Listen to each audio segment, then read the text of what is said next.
우리 어제까지 믿음에 대한 말씀을 살펴봤죠. 지난 금요일, 토요일은 우리의 사람에게 속한 믿음이 하나님께서 선물로 주신 그 믿음을 공격한다. 물론 그 사람에게 속한 믿음이 어떤 능력이 있다는 것이 아닙니다. 타락한 우리가 사람에게 속한 그 믿음에 쉽게 속아 넘어가고 사람에게 속한 믿음을 가지고 선택하고 결정하다 보니 하나님께서 선물로 주신 그 믿음의 능력을 우리가 간과하고 무시하고 놓쳐버릴 수가 있다는 겁니다. 그래서 가짜 믿음이 진짜 믿음을 공격하는 형태처럼 보이게 되죠. 물론 승산은 전혀 없습니다만은, 그러나 우리가 그 시간 동안 사람에게 속한 나의 믿음, 나의 인간적 믿음에 속아서 미혹되어져서 그것이 하나님이 선물로 주신 믿음이냐 착각하고 그 선택에 따라 걸어가다 보니 하나님이 선물로 주신 믿음의 열매를 보지 못할 수가 있다는 것입니다. 제가 이렇게 말하면서도 뭔가 여러분이 이해를 못하고 있다는 느낌이 좀 들어요. 이해가 되시죠? 우리의 영적 상태를 적나라하게. 그래서 그때 그 토요일 날 말씀을 나누면서 그 믿음과 믿음 간의 그 다툼과 갈등 구조에 대해서 오늘 말씀을 우리가 나누기로 했죠. 그래서 오늘 그 말씀, 다툼과 싸움에 대한 말씀, 우리 지난 토요일의 연장선상이라고 볼 수 있는데, 우리 야고보서 4장 1절 3절 말씀 함께 갑니다. 너희 중에 싸움이 어디로부터, 다툼이 어디로부터 나느냐? 너희 지체 중에서 싸우는 정욕으로부터 나는 것이 아니냐? 너희는 욕심을 내어도 얻지 못하여 살인하며 시기하여도 능히 취하지 못하므로 다투고 싸우는도다. 너희가 얻지 못함은 구하지 아니하기 때문이요 구하여도 받지 못함은 정욕으로 쓰려고 잘못 구하기 때문이라. 우리 안에 다툼과 싸움이 일어날 수 있고 그 다툼과 싸움이 어디로부터 기인하는가를 야고보서에서 분명히 말씀하고 있죠. 그래서 야고보서 말씀을 토대로 첫 번째, 하나님을 섬기는 일에서 자신이 옳다고 여기는 것과 하나님께서 옳다고 여기는 것에 충돌이 일어날 수가 있습니다. 종종 여러분 지나고 삶을 뒤돌아보면 그때 그 생각이 성령 하나님이 주신 게 아니었는데 막상 그때 그 생각을 성령 하나님이 주신 것처럼 여겼더라는 겁니다. 그런 때 있었죠? 아니, 있었잖아요. 없었어요? 어떨 때는 전혀 갈등을 느끼지 않고 그거 하나님이 주신 거야 라고 믿고 확 덤벼들었다 나중에 보니까 아니더라 이 말이에요. 그러나 대부분의 경우 우리 안에 그런 갈등이 있죠. 약간의 다툼처럼 느껴졌죠. 이걸 붙잡고 싶고 이거를 또 가고 싶고, 이 다툼, 내 안에 내면에 있는 다툼이죠. 우리는 나쁜 일을 계획해서 그 나쁜 일을 이루기 위해 하나님 은혜를 구하는 성도는 아무도 없습니다. 모두가 하나님을 제대로 섬기는, 하나님 나라와 영광을 위해 살겠다는 그 분명한 대전제 아래에서 하나님의 뜻을 구하죠. 그러나 우리의 이 타락한 이 본성이 하나님의 뜻을 온전히 식별하지 못할 수 있다는 겁니다. 그러다 보니 내 내면에, 내 눈에 보이는 세상적인 것들, 혹은 나의 욕심에 기인한 것들, 혹은 이 마귀가 던지는 것들에 나도 모르게 그것이 하나님의 뜻인 양 속아서 옳게 느끼고 좋아 보이고 선해 보이고 할만하고, 그래서 그걸 통해 그 뒤에 결과를 예측하기를 그 일이 잘 되면 하나님께 영광을 올려드려야지, 우리 이렇게 생각 안 한 적 없어요. 그런데 그렇게 생각하고 했던 일인데 안 되는 일이 분명히 있었습니다. 없었을 수가 없어요. 제가 딱 보니까 이 자리에 계신 모든 분들은 다 있었어요. 다 옛날에 죽을 뻔했고 다시는 그 길 안 간다, 우리 다 그런 다짐을 하고 있죠. 그럼에도 그런 위기가 아직도 도사리고 있죠. 하나님을 제대로 섬기고 싶은데, 그래서 하나님께서 우리에게 말씀하시는 것과 내 내면의 그 소리가 항상 이 갈등 구조를 일으킬 수 있죠. 그래서 내용을 이어서 가면, 하나님을 기쁘시게 한다는 대전제는 항상 옳은 것입니다. 그거는 틀리지 않았어요. 근데 뭐가 틀렸냐? 문제는 자신의 인간적 욕심에 따라 하나님의 뜻과 하나님의 시간과 하나님의 방법을 결정할 수 있다는 것입니다. 하나님이 뜻을 보이지 않았는데 하나님의 뜻인 줄 착각하고, 하나님이 지금 일하기를 원치 않으시는데 지금 일하는 것인 양 착각하고, 하나님이 그 방법으로 역사하지 않으시는데 그 방법으로 내가 정할 때가 있다는 겁니다.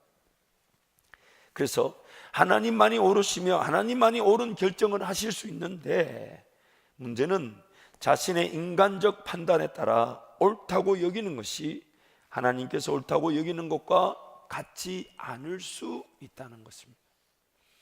내가 옳다고 여기는 것이 하나님께서 보실 때는 옳지 않을 수도 있다는 겁니다. 그래서 그 일의 열매가 나타나지 않았던 거죠. 그래서 잠언 14장 12절 말씀 함께 갑니다. 어떤 길은 사람이 보기에 바르나 필경은 사망의 길이니라. 내 눈에는 분명히 바른 길이었다니까요. 내 눈에 보면 바른 길이었는데 그 길이 어느 길로 간다고요? 어느 길로 간다고요? 사망의 길일 수 있다는 거예요. 이것이 오늘 우리를 두렵게 만드는 겁니다. 죄를 짓고 싶어 죄를 지은 성도는 많지 않습니다. 틀린 길인 줄 알고 걸어가는 성도는 없습니다. 다 그것이 옳은 길인 줄 알았고 하나님께 영광이 되는 줄 알았고 그 선택이 최선인 줄 알았고 다른 어떤 방법이 없는 줄 알았는데 가보니까 아니더라 이 말이에요. 오늘 그런 내 내면 안에 하나님이 옳다고 여기시는 것과 내가 옳다고 여기는 것에 같지 않을 수가 있다는 걸 항상 인정해요. 항상 인정하고 하나님께 은혜를 구할 줄 알아야 됩니다. 두 번째, 또 어떤 다툼이 있을 수 있냐? 하나님을 섬기는 일에서 내가 옳다고 여기는 것과 다른 이가 옳다고 여기는 것에 충돌이 있을 수가 있습니다. 그렇죠? 내가 옳다는 것과 하나님께서 옳다고 여기는 것이 서로 다를 수가 있지만 또 다른 게 뭡니까? 함께 선한 일을 도모하는데 함께하는 이들 간의 의견이 또 다를 수가 있다는 거예요. 즉 인간적 옳음들 간의 충돌이 일어나게 됩니다. 각자의 최선을 따른 결정이 다르게 나타날 수 있다는 것입니다.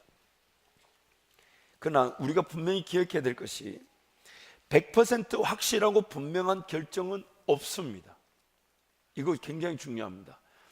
100% 확실한 결정과 확실한 선택은 없습니다. 왜 그러냐면 우리가 100% 확실한 결정을 내릴 수 있는 자격을 가진 자들이 아니기 때문입니다. 그래서 내용을 보시면 타락한 본성의 지배로 인해 부족하고 연약한 부분들이 있을 수밖에 없습니다. 또한 사람이 관여된 일에는 고려해야 할 부분들이 많이 있습니다. 많이 있습니다. 사람의 이성으로는 당장에 고려할 부분들을 고려하기도 역부족일 뿐만 아니라 먼 미래를 내다보고 고려해야 할 부분들은 쉽게 관가될 수밖에 없습니다. 그러므로 100% 확실하고 분명한 결정은 우리 가운데 항상 존재하지 않습니다. 그러면 하나님은 그 가운데 어떻게 인도하시냐? 그 내용을 보시면 최선을 다한다는 자세가 오히려 자기 자신의 판단에 따른 옳음을 지켜야 한다고 부추겨 세우기도 합니다. 최선을 다한다는 자세가 내가 지금 옳다고 여기는 것을 지키고 이걸 부추기고 이걸 보호하기 위해 싸움을 일으킬 수 있더라는 겁니다. 그래서 마지막으로 보시면 하나님을 섬기는 일이 하나님의 지혜와 능력이 아니면 감당이 안 된다는 것을 어느 순간 망각할 수 있습니다. 그래서 이런 상태에 있는 우리를 위해 하나님이 어떻게 일하시는가? 세 번째, 하나님을 섬기는 일은 반드시 하나님만이 하실 수 있으십니다. 적으실 때 굉장히 중요합니다. 만자가 굉장히 중요합니다. 하나님만이 하실 수 있으십니다. 하나님만이 하실 수 있으십니다. 그래서 어떻게 제가 이 내용을 정리하면서 너무 안타까운 것이 그 광범위한 결코 가늠할 수 없는 하나님의 그 일하심의 방법들, 자충우들 갈등과 다툼이 일어날 수밖에 없는 우리 상황. 그러나 우리는 지금 당장에 고려해야 될 것들을 고려하지 못하는 연약한 존재일 뿐만 아니라 이것이 먼 미래 10년, 20년, 30년 그리고 영원이라는 하나님 나라 관점에서 볼 때 마치 요셉 한 사람을 내려보내실 때 하나님은 450년 뒤에 모세를 통해 그들을 이끌어낼 계획을 가지고 계셨던 하나님 나라 관점에서 보다면 그 영원한 하나님 나라 역사의 그 미래 관점에서 이런 걸 우리가 미처 볼 수가 없죠. 그래서 우리 간의 어떤 결정은 100% 확실하고 분명한 결정이 지금의 것도 미래의 것도 어떤 것도 우리는 장담할 수가 없는 겁니다. 우리는 연약한 존재들이에요. 그러다 보니 어느 순간 나도 모르는 사이에 내 것을 주장하고 내 것을 관철시키려는 그런 욕심들이 일어날 수도 있고 또한 남의 것이 반대를 위한 반대로 반대되어지는 경우도 많고 그 연약한 이유로 말할 수가 없죠. 그런 어떤 자충우돌 우리 간의 다툼과 갈등 구조 속에서 하나님이 어떻게 일하시길 원하냐? 광범위한데 최선을 다해서 제가 정리해 본 것이, 첫 번째는 하나님께서는 가장 정확한 때에 가장 정확한 방법으로 계획하시고 진행하시며 이루십니다. 여러 가지 불편하고 어렵고 힘든 상황은 항상 존재합니다. 하나님께서 그 모든 것들을 고려하셔서 현재뿐만이 아닌 장래를 위한 결정으로 인도하십니다. 구성원들의 마음과 생각에 지혜와 지식을 허락하셔서 방법을 주실 수 있으십니다. 이전과는 다르게 이해가 되지 않을 수 있는 일들이 이해되게 만드실 수도 있으십니다. 이 무슨 얘기냐면 저를 한번 보세요. 종종 이제 가정에서도 마찬가지죠. 부부간에도 보면, 제가 뭐 이게 우리 집에만 일어난 일이 아닐 거예요. 들어보세요. 여러분, 부부간에들 보면 서로 간의 마음이 좀 견해가 다를 수 있잖아요. 다를 수 있을 때 그 풀어가는 과정이 여러 가지 다양한 기제들이 존재하고 있죠. 그렇죠? 예를 들어서 남편 입장에서, 예를 들어서 실제 일이 일어났다는 게 아니에요. 우리 집 일이 아니에요. 예를 들어서 제가 어느 책을 보니까 어쨌든 그 예를 들어서 아내가 이런 걸 싫어할 텐데, 근데 그날따라 우리 사모님이 뭔 일 때문인지 기분이 너무 좋은 상태인 거예요. 그래서 남편은 부담을 가지고 이 얘기를 하면 아내가 안 받아줄 텐데 이러고 들어갔는데 사모님 뭐 때문인지 기분이 좋고 반찬이 막 좋아요. 그래서 이제 조심스럽게 얘기를 꺼내죠. 당신 이거 어떻게 생각해? 라고 말하는데, 이런 지하에 거절될 줄 알았던 일이 그거 해 그냥. 그럴 때 이게 이거 옛날에 똑같은 거 이거 얘기했을 때는 그렇게 극렬하게 저항을 하면서 막 죽어봐야 저승을 아냐 뭐 이런 멘트가 나와야 되는데, 우리 집 거 아니에요. 우리 집 거 아니에요. 기제가 다양합니다. 어떤 때는 동의가 되지 않는 일이 나도 모르게 동의를 하고 있는 경우가 있어요. 어떨 때는 동의가 되는 일인데도 반대하고 싶을 때가 있어요. 어떨 때는 서로 간의 양자간의 합의로 진행된 일이 안 되어서 다음에 진행될 때는 다시 그것이 포기되어야 되는데 한번 더 해보자 할 때가 있어요. 한 번도 안 해봤던 일인데 사람들이 우르르 덤벼들면서 해보자는 일이 있고, 지금까지 쭉 잘 되어 왔던 일인데 유독 지금은 안 된다고 말할 때가 있다는 거예요. 기제가 다양합니다. 다툼이 일어날 만한 기제도 다양하지만 하나님이 그 가운데 사람의 마음을 만지시고 위로하시고 격려하시면 하나님이 그 모든 상황을 가장 좋은 길로 인도해 가실 수 있는 기제는 너무너무 많으십니다. 너무너무 많으세요. 중요한 것은 우리가 그 하나님 앞에 함께 인내하며 기도하지 않는다는 게 문제일 수 있죠. 그래서 그 내용을 또 가보시면 사람 당사자들의 마음을 만지시고 격려하셔서 함께 인내하며 용납되게 하실 수도 있으십니다. 심지어 자충우돌 일어나는 다툼과 싸움을 이용하셔서 하나님의 뜻을 이루실 수도 있으십니다. 가장 대표적인 예가 요셉이었죠. 형들이 요셉을 미워해서 그를 구덩이에 던지고 종으로 팔았던 일을 하나님은 요셉이 국무총리가 되는 과정으로 사용해 주셨다는 거예요. 그래서 오늘 우리 간에 이런 다툼과 싸움이 일어난다는 것은 그런 갈등 구조를 갖고 있다는 걸 설명하는 겁니다. 내 내면에 하나님의 뜻과 내가 가진 나의 인간적 뜻의 그런 차이, 갈등 구조. 그래서 이것을 하나님께 맡겨드리고 기도하며 인내하며 그 뜻이 무엇인지를 분별할 줄 알아야 되는데, 기도와 말씀의 자리를 박차고 나오는 순간 내 뜻이 하나님의 뜻인 양 착각하고 그걸 가지고 덤벼들게 된다는 거죠. 또한 다른 이들과의 관계 속에서 이런 갈등 구조가 일어날 수 있죠. 모두가 일이 더 잘 되기 위해 의견을 낸 것이지만 다를 수가 있다는 겁니다. 근데 그 다른 것들을 우리가 어떻게 인정하고 어떻게 받아들일 것인가, 그것이 더 중요한 자세가 되죠. 왜냐하면 다름이라는 그 자체는 피할 수 없는 일이지만 그 다름을 통해 우리가 무엇을 배우고 어떻게 그것을 이해할 것인가가 중요한 것이죠. 부부지간도 마찬가지예요. 항상 같을 수가 없어요. 달라요. 여러분 이걸 대답을 해주셔야 제가 이게 입장이 덜 곤란하잖아요. 이게 제가 지금 뭐 잘못된 얘기 하나요? 아니잖아요. 부부지간에 입장이 항상 같습니까? 우리 집에는 항상 같을 수 있어요. 근데 이런 다르죠. 그런데 뭐죠? 다름을 인정하고 그 다름이라는 것을 가지고 어떻게 부부가 같은 자세를 취할 수 있는가 하는 거죠. 의견은 다를 수 있지만 다른 의견에 대해서 그럼 일단 같이 기도하며 하나님 뜻을 물어보자. 이러면 해결이 되는데, 이 같은 자세를 취할 수 있는 것을 다르다는 이유로 거기서 서로의 것을 강조하는 순간 그 다름이 결국 차이를 만들어내고 차이가 분열을 만들어내는 것이죠. 그러므로 항상 우리가 인정해야 될 것은 우리 서로 늘 다를 수 있습니다. 다를 수 있어요. 옆에 분 보고 얘기하시죠. 당신은 저와 다르십니다. 아니 왜 이렇게 목소리가 다 들뜨고 별로 반가워하지 않는 분위기로 이렇게. 그럼 한 가지만 더 인사할까요? 같이 기도하는 것에는 하나가 될 수 있습니다. 여러분, 하나님께서 우리 가운데 일하실 것을 관과하지 마십시오. 하나님이 우리 가운데 은혜를 베푸실 수 있습니다. 그래서 여러분, 잠언 우리 16장 말씀부터 한 구절씩 또박또박 함께 읽겠습니다. 함께 갑니다. 마음의 경영은 사람에게 있어도 말의 응답은 여호와께로부터 나오느니라. 그리고 16장 9절 말씀 함께 갑니다. 사람이 마음으로 자기의 길을 계획할지라도 그의 걸음을 인도하시는 이는 여호와시니라. 이 원문으로 보면 사람이 마음으로는 어떤 것이든 계획할 수 있지만 그 길이 확정되어져서 열매를 나타나는 일은 하나님께밖에 없다는 겁니다.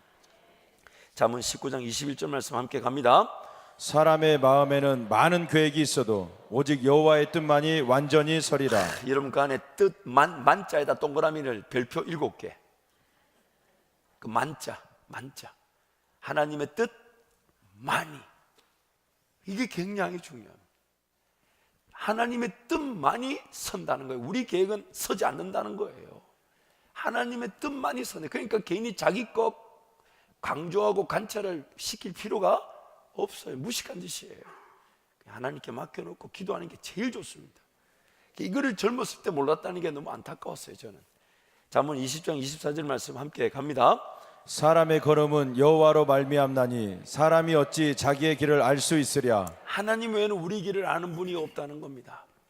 잠언 우리 예레미야 10장 23절 말씀도 함께 갑니다.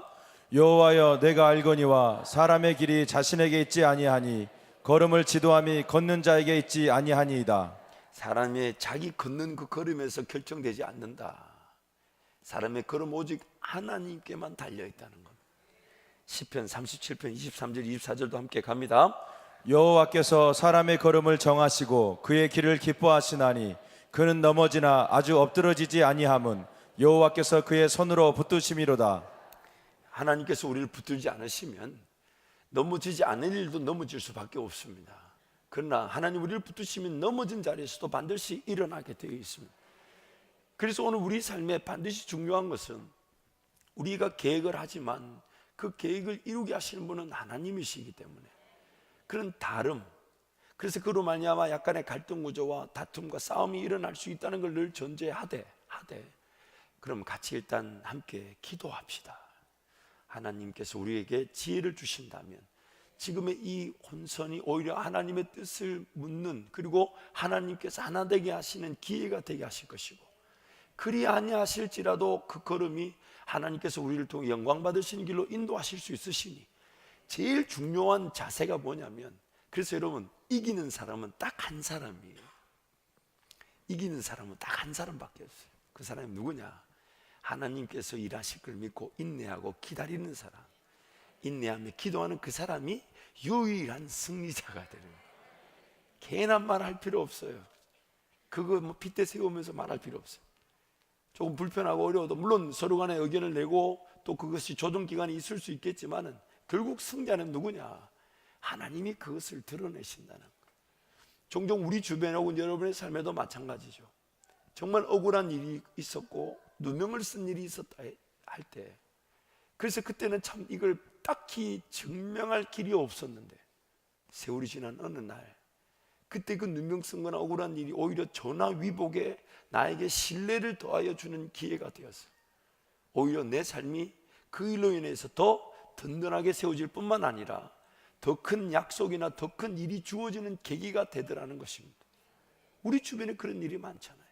근데 우리는 그때 그걸 꼭 풀고 지나가려고 하고, 그 억울함을 못 찾아서 못 참아가지고 그 억울함을 어떻게든 해소하기 위해 벌떼처럼 덤벼들잖아요.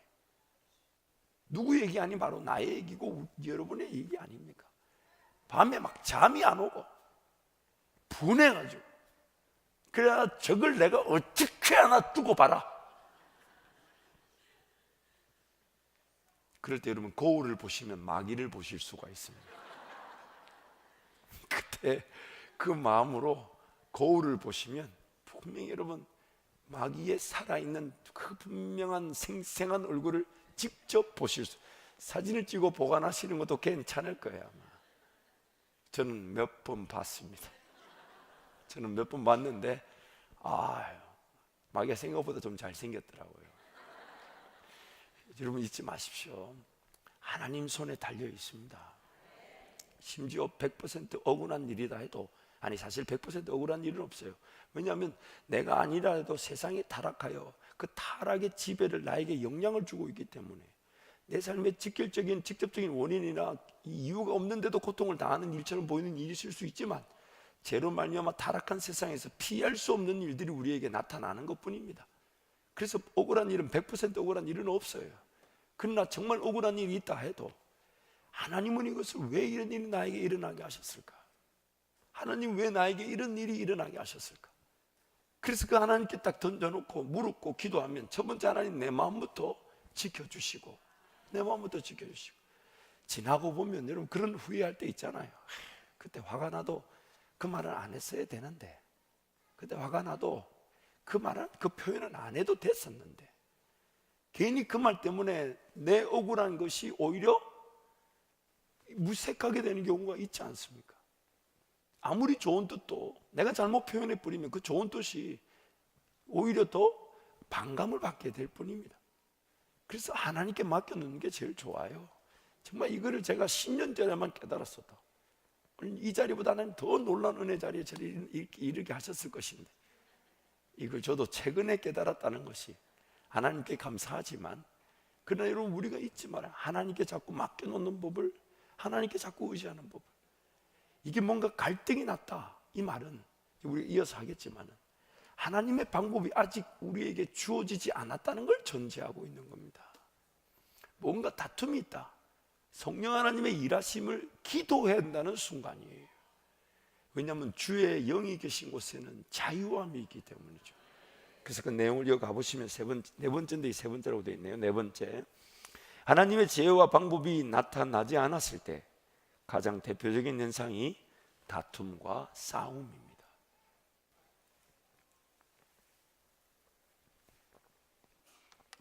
하나님의 지혜와 방법이 나타나지 않았을 때 가장 대표적인 현상이 바로 다툼과 싸움이라는 거예요.